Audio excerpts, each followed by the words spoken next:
শুরু করুন হুজুর। এখন মূল নামাজ শুরু করছেন বাঁকড়া জামে মসজিদের পেশ ইমাম।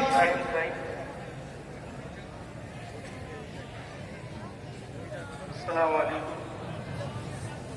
আল্লাহ পাকের দরবারে শুকরিয়া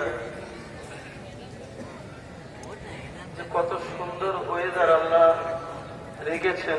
যারা বুদ্ধিমান, যাদের ভিতরে চেতনা আছে, ভাবনা আছে, ইমানের রোশনি আছে, তারা এগুলো ভাবে।